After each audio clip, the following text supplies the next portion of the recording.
பாயா பண்ணுறதுக்கு first mutton காலை நல்லா வாஷ் பண்ணிவிட்டு குக்கரில் ஆட் பண்ணி அது கூட சின்ன வெங்காயம், ஒரு தக்காளி, அரை ஸ்பூன் அளவு இஞ்சி பூண்டு பேஸ்ட், மஞ்சத்தூள், உப்பு, கொஞ்சம் தண்ணி ஊற்றி ஒரு 10 விசில் கிட்ட விட்டு எடுத்துக்கிறேன். நல்லா இந்த அளவுக்கு வெந்துடணும். வெந்ததுக்கு அப்புறமேட்டு ஒரு குக்கரில் நல்லா நான் ஊற்றிட்டு பிரியாணி ஸ்பைசஸ் எல்லாமே ஆட் பண்ணிவிட்டு இது கூட சோம்பு ஆட் பண்ணி 3 பெரிய வெங்காயம், 7 பச்சை மிளகாய் ஆட் பண்ணிக்கிறேன்.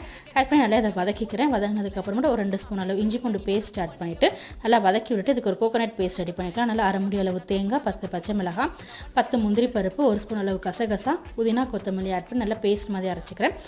அடுத்த குக்கரில் 2 ஸ்பூன் அளவு மல்லித்தூள், 1 ஸ்பூன் அளவு சீரகத்தூள், கொஞ்சம் உப்பு சேர்த்து நல்லா வதக்கி விட்டுட்டு அரைச்சி வச்சிருக்க பேஸ்ட்டை சேர்த்து நல்லா மிக்ஸ் பண்ணி விட்டு காய்ச்சின பால் ஒரு 200 ml ஆட் பண்ணிவிட்டு அப்புறம் 100 ml அளவு தயிர் ஆட் பண்ணிக்கிறேன்.